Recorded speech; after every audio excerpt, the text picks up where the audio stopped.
Bonjour à tous, bienvenue sur Astrosciences, la chaîne consacrée à la pratique de l'astrologie et à ses applications présentes et à venir. Alors, dans la vidéo d'aujourd'hui, ce que je vous propose, c'est de voir ensemble comment est-ce que nous pouvons muscler nos interprétations astrologiques. Alors, que faut-il pour faire une bonne interprétation astrologique? Eh bien déjà, il faut connaître par cœur ces gammes astrologiques. Qu'est-ce que c'est que les gammes astrologiques? Eh bien, c'est être capable de synthétiser, c'est-à-dire d'expliquer le sens de chaque position planétaire dans un signe et dans une maison. Alors ça, c'est la base, c'est-à-dire que ça, vous devez connaître ça par cœur, vous devez maîtriser ces explications sur le bout des doigts. Et c'est grâce à ça que vous allez pouvoir ensuite faire une interprétation de qualité, parce que vous allez maîtriser justement ce clavier astrologique.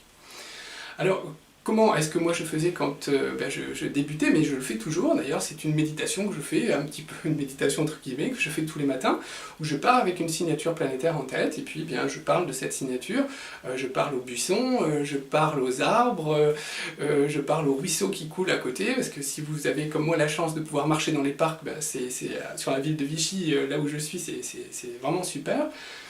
Et donc ça vous met en jambe le matin, et puis ça vous prépare, parce qu'il faut se connecter, l'astrologie c'est un langage, donc il faut se connecter régulièrement à ce langage pour pouvoir ensuite être efficace en consultation. Alors, il y a un outil aujourd'hui que j'aurais bien aimé avoir d'ailleurs à l'époque, qui s'appelle les dés astrologiques. Donc je ne sais pas si vous connaissez, mais si vous êtes étudiant en astrologie, je suis sûr que cela va vous intéresser. Les dés astrologiques, ce sont ces petits dés que je vais montrer à la caméra. Donc ils sont au nombre de 3 et chaque dé a 12 faces. Alors vous voyez que le premier dé, c'est un dé bleu, il a dessus en fait les planètes. Vous avez un deuxième dé, le vert, qui lui a les différents signes du zodiaque. Et le troisième dé, qui représente les maisons. Alors ce qui fait que si vous lancez ces 3 dés, alors l'un après l'autre, ou tous en même temps, vous allez obtenir une signature planétaire et aléatoire, et cette signature planétaire, c'est celle-là sur laquelle vous pouvez vous entraîner.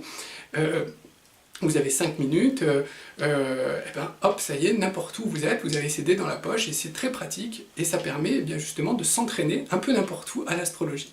Alors je vous propose de faire un tirage, et puis de voir ensemble où est-ce que ça nous mène.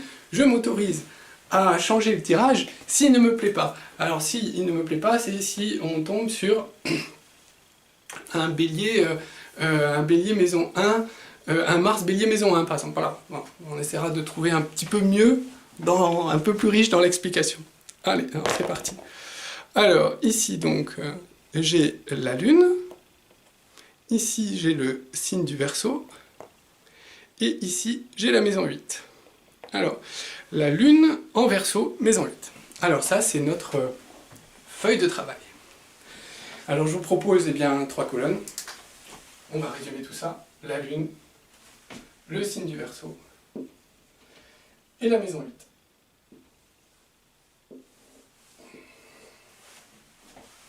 Alors, la première chose, c'est de commencer toujours par la planète, parce que finalement, c'est elle qui donne l'énergie. Donc, on va essayer de se reconnecter, mais très simplement, d'accord, on se laisse aller, on va parler de la Lune, se reconnecter à cette énergie de la Lune.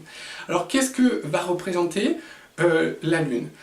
Bon, déjà, la Lune, dès que l'on parle de Lune, on parle de dualité, la dualité entre le pôle positif qui est représenté par le Soleil, le pôle négatif qui est représenté par la Lune, et de cette dualité, finalement, qui donne le jour et la nuit, va naître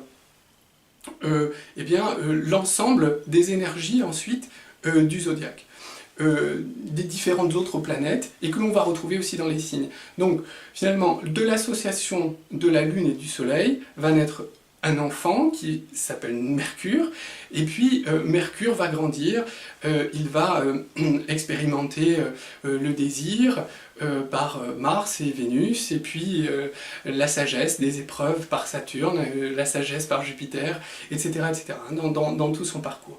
Donc vous voyez que finalement, le Soleil et la Lune, par leur association, par leur union, créent l'ensemble du monde. Donc la Lune, c'est la partie du subconscient, parce qu'elle représente la nuit.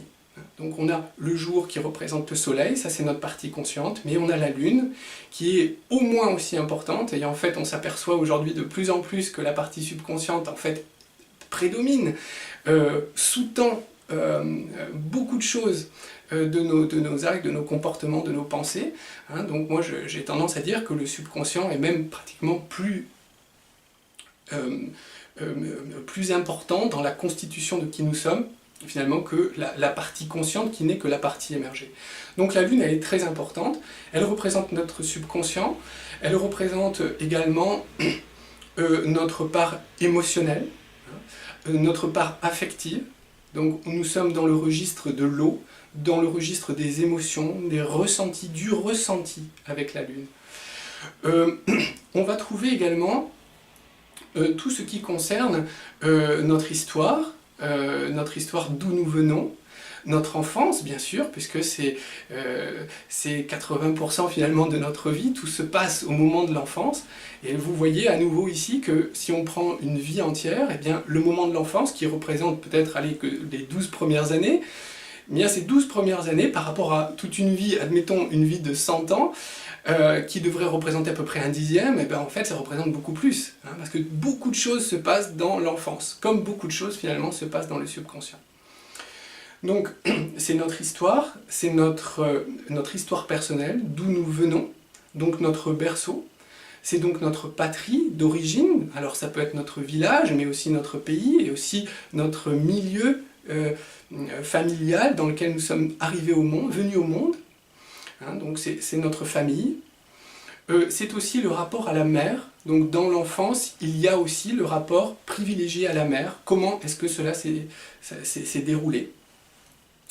Vous voyez, et tout ça conditionne ensuite une grande part de notre vie adulte. Alors aussi, pendant l'enfance, eh bien l'enfant rêve. Hein, c'est le domaine du rêve, de l'imagination. Et donc la Lune représente aussi tout cela. Notre capacité à rêver. Notre capacité à imaginer des choses, voyez. Et pour ça, il faut que le conscient se déconnecte, voilà. Parce que alors le subconscient s'autorise. Et donc, le langage de la Lune, c'est un langage imagé. On ne peut pas parler à la Lune avec un langage conscient de type Soleil. Ça, c'est logique. Voilà. Alors ça fonctionne très bien avec le Soleil, mais ça ne fonctionne pas avec la Lune. Si vous voulez parler, si vous voulez vous adresser à la Lune du consultant, un consultant, eh bien il va falloir adopter le langage de la Lune. Et le langage de la Lune, c'est les images, les comparaisons, les métaphores. Voilà. Et ça parle directement au subconscient. Donc c'est pour ça que parfois, vous pouvez faire de très bonnes interprétations excellentes, très posées, très logiques, très structurées, en allant au bout des choses, et pourtant, vous êtes déçu, peut-être vous le ressentez ou pas, mais le consultant le ressent, vous n'avez pas franchi la barrière qui sépare le conscient du subconscient. Vous vous êtes adressé au conscient de la personne. Et le conscient de la personne, ça ne suffit pas à engendrer une transformation. Donc quand on s'adresse à la Lune, il faut adapter son langage, utiliser un langage métaphorique. Ça c'est très important. Mais je me suis éloigné un petit peu, enfin pas trop. Donc le domaine de l'imaginaire. Donc comment est l'imagination du consultant? Bon. Aussi, la Lune représente notre rapport avec les groupes. Voilà. Alors, il y a des positions qui sont privilégiées dans le thème. Hein, si vous avez une Lune en rapport direct avec le Soleil, par exemple, bon, il y a une prédisposition à ce que votre Soleil puisse infuser, finalement, au sein d'un public, d'un groupe, d'un ensemble, d'une équipe, d'un collectif. Voyez. Donc c'est notre rapport au groupe aussi, la Lune. Voilà. Bon, voilà, alors la mère, la famille, l'histoire, le subconscient, voilà. Alors tout ça, c'est le monde lunaire. Alors quand vous partez marcher, alors c'est plus facile pour moi en marchant que d'être statique, mais voilà, vous vous reconnectez à cette énergie douce de la Lune qui veille sur nous, qui, comme une mère dans le ciel, finalement, veille sur ses enfants, en les nourrissant, en les protégeant. Hein, voilà. Bon. Alors, ça c'est un des trois éléments. Le deuxième élément, c'est le signe du Verseau. Alors là, il est complètement différent. Hein. Donc on était dans l'eau, parce que la Lune est une planète d'eau, donc d'émotions, de ressentis. Là, nous sommes dans un signe d'air. Le Verseau, c'est un signe d'air. Donc c'est un signe de communication. C'est un signe d'échange. Donc, bon, on va garder ça en tête hein, pour l'instant. Donc, un signe d'échange, un signe de communication.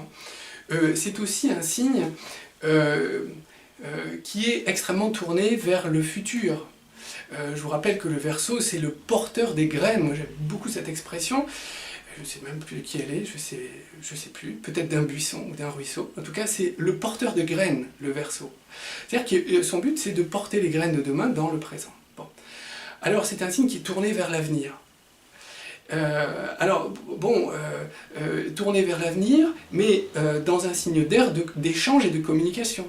Donc c'est un signe de progrès, mais il ne veut pas apporter le progrès juste pour lui-même, parce que c'est un signe extrêmement altruiste, par son côté aérien justement, donc il va chercher à apporter le progrès à un ensemble, souvent à la société, à un groupe, à une équipe. Donc c'est un signe de partage, et c'est un signe de progrès par l'avenir, et un signe de partage par les relations. C'est un signe un petit peu rebelle, en tout cas en décalage, le Verseau, parce que justement il a un pied dans le futur, un pied dans le présent, et que forcément ça crée un décalage avec les traditions qui sont aujourd'hui dans nos sociétés, qui ont toujours été dans les sociétés. Donc forcément quand on est Verseau, on est un peu en décalage par rapport à ça. C'est aussi un signe qui est assez indépendant. Bien sûr, il a besoin d'être en relation, mais il a aussi besoin d'être indépendant, de conserver sa liberté, le Verseau. Hein, bon, vous voyez, alors c'est un signe un petit peu ambivalent de ce côté-là. Alors maintenant, ça, c'est un exercice de mémoire, ce que nous avons fait. Bien sûr, il y a du vocabulaire que vous avez développé par vous-même en parlant le matin au buisson, dans la nature, mais cela reste pour l'instant un exercice de mémoire. Maintenant, ce qui est ludique dans l'astrologie et ce qui va permettre de faire des connexions dans tout ça, c'est justement de lier les deux, de les mélanger et de voir ce que la Lune en Verseau va pouvoir donner. Ah bah, allons-y, allons-y. Alors on peut reprendre mot à mot bien les différents mots, les différents termes que j'ai utilisés pour la Lune. Et puis les mélanger avec d'autres du Verseau. Bon, et puis ça peut aussi couler de source, ça peut venir comme ça. Moi, ce qui me vient tout de suite à l'esprit, alors par exemple, si on parle, prenons par exemple les relations, donc on a vu que le Verseau était un signe de relation, avec la Lune, c'est les groupes, donc ici, on a quelqu'un qui a besoin d'évoluer au sein d'un ensemble, la Lune, hein, comme un placenta maternel qui vient, qui protège, qui nourrit, mais à l'intérieur duquel cette Lune en Verseau va pouvoir apporter le progrès. Un progrès qui est bien sûr empreint de modernité. C'est un progrès qui va plus loin que les autres. Donc on a quelqu'un qui est inséré dans un groupe, mais qui a besoin de conserver sa liberté. Donc c'est assez ambivalent. Il a besoin de faire partie d'un groupe Lune, il a besoin de conserver sa liberté. À l'intérieur de ce groupe, c'est quelqu'un qui va être très imaginatif. Parce qu'il y a l'imagination de la Lune et il y a l'inventivité du Verseau. Donc vous mélangez les deux et vous obtenez quelqu'un, vous obtenez un Philippe Stark, vous voyez, c'est-à-dire un inventeur de génie. Vous voyez le doc dans Retour vers le futur, voilà, c'est quelqu'un qui va avoir des idées, qui va être créatif, qui va voir plus loin que les autres, qui va avoir des idées originales, des concepts novateurs, vous voyez, et ça, au sein d'un groupe, ça va infuser. Mais attention, si vous lui dites, bon, tu dois rendre ton devoir pour telle date et tu dois faire ça avec tel cahier des charges très précis, là vous lui coupez tout. Là il faut pas. Il faut qu'il garde une certaine marge de manœuvre pour pouvoir s'exprimer, pour pouvoir exprimer cette imagination, cette inventivité, cette créativité qu'il possède. Voilà. Bon, alors là on est sur un point qui me paraît être important, mais bon, il y en a d'autres, hein, certainement. Qu'est-ce qu'on pourrait dire? Bon, certainement, c'est pas forcément un gage de stabilité. Hein, la Lune a besoin d'une certaine stabilité. Je vous rappelle qu'elle est quand même le second maître du Taureau, donc il y a besoin d'une certaine sécurité, à la fois affective, matérielle. Or, dans le Verseau, pas vraiment. Elle est un peu déstabilisée. Donc, c'est pas, comment dire, vous pouvez le voir d'ailleurs sur le Taureau qui est en carré au Verseau. Hein. Donc la Lune n'est pas forcément très à l'aise dans ce signe du Verseau, dans un sens de, en tout cas pour sa sécurité. Autant elle est pleinement imaginative et créative, autant pour sa sécurité c'est plus difficile. Il y a une certaine instabilité. Donc on peut avoir une enfance par exemple, un peu instable, où les parents ont beaucoup déménagé, où ils ont vécu à l'étranger, ou alors les parents se sont séparés par le Verseau, un divorce. Bon, en tout cas, ou alors dans la maison, eh bien, ça bougeait beaucoup. Voilà, donc la chambre était partagée, ou alors ils changeaient fréquemment de chambre. Y a quelque chose qui est assez instable, vous voyez, là-dedans. On peut avoir aussi une mère, donc Lune, Verseau, donc qui a une passion et qui du coup est pas vraiment très présente pour ses enfants, par exemple. Voyez, pas parce qu'elle est entièrement dédiée soit à son travail, soit à son hobby, soit à sa passion. Du coup, elle n'est pas vraiment à la maison, elle s'occupe pas vraiment, elle n'a pas vraiment le temps de prendre soin vraiment des enfants qui doivent un peu se débrouiller. Donc il y a une certaine instabilité là aussi qui est présente. Au niveau du subconscient, le subconscient de la Lune en Verseau, il est à l'image de cela. C'est-à-dire que vous voyez le sigle du Verseau, comment il est, c'est une fréquence très rapide. Donc le subconscient du Verseau, si on branchait un électroencéphalogramme sur cette personne, eh ben, on verrait certainement ça. Voyez, c'est-à-dire qu'il y a une nervosité qui n'est pas forcément conscientisée, mais qui est là dans le subconscient. C'est quelqu'un qui aime que les choses aillent vite et qui se fait facilement du souci. Pourquoi? Parce qu'elle est dans l'anticipation. Son subconscient a un pied dans le présent, mais il a aussi un pied dans le futur. Donc, inconsciemment, il y a il y a une somatisation, des anxiétés qui se créent par rapport à ça. Ouais, bon. Dans la vie d'adulte, pareil, le foyer, le lieu de vie, la famille n'est pas forcément très stable. Pareil, on peut avoir tendance à reproduire des séparations, des éclatements du foyer ou des changements fréquents de domicile avec une telle signature. Aussi, on peut voir un foyer qui va être par exemple empreint de modernité parce qu'on aime bien les choses épurées, on a besoin de place pour bouger, d'indépendance, donc de liberté de mouvement, Verseau, à l'intérieur du foyer. Et puis on aime les choses qui sont un peu d'avant-garde, voilà, bon. Voilà, alors j'ai pas fait le tour, mais je vais pas non plus vous prendre tout votre temps, mais vous voyez comment on peut mélanger en fait ces deux énergies. Alors maintenant, nous allons aborder la troisième. La troisième, c'est la maison 8. Alors elle est très différente, la maison 8, mais c'est quand même une maison d'eau. Vous savez que la maison 8, c'est la maison du Scorpion, donc c'est elle aussi traditionnellement une maison d'eau, et qui fait donc écho finalement à laquelle au Verseau, non, c'est un signe d'air. À la Lune, oui, parce que c'est une planète d'eau. Donc, il y a une certaine affinité, de même qu'il y a une affinité entre le Cancer et le Scorpion, des signes d'eau, donc entre la maison 8 et la Lune. Maintenant, c'est compliqué. Pourquoi c'est compliqué? D'accord, il y a une affinité par l'eau, l'élément eau. En même temps, la Lune, qui est en exaltation en Taureau, et donc en chute symbolique, en tout cas, dans la maison 8. Donc, oui, elle est en affinité, mais non, elle ne s'y sent pas bien. Pourquoi? Parce que la maison 8, c'est une maison occulte, c'est une maison qui parle de la psychologie, de ce qui est au fond de la personne, de ce qui est enfoui au fond de la personne. Donc vous voyez, là, on retrouve l'affinité de l'eau entre le subconscient et la psychologie profonde de l'individu. Mais il y a quelque chose qui ne colle pas, c'est que la Lune a besoin de sécurité. Et la maison 8 représente justement tout sauf la sécurité. Vous savez que la maison 8, c'est la maison qui est opposée à la maison 2, qui est opposée donc au signe du Taureau, et donc c'est la maison de la transformation. Alors que le Taureau est le signe de la sécurité matérielle, d'une certaine possessivité. Au contraire, avec la maison 8, on a tendance à être dépossédé. Donc, qu'est-ce qui se passe quand on prend la Lune et qu'on la met dans la maison 8? Eh bien, la Lune est empreinte d'une certaine peur. Elle a peur qu'on lui enlève sa sécurité, qu'on lui tire le tapis sous les pieds et qu'on lui dise « Ah, maintenant il va falloir que tu te réinventes, oh drame !» Alors que la Lune, elle aime sa sécurité, vous voyez. Donc, on a quelque chose de ce type-là, c'est-à-dire un subconscient qui va être un peu torturé. Alors, un peu torturé par la peur, par la peur. Mais en même temps, il y a un revers de la médaille, c'est que cette Lune en maison 8, elle est extrêmement réceptive. Alors, elle est réceptive parce qu'elle ressent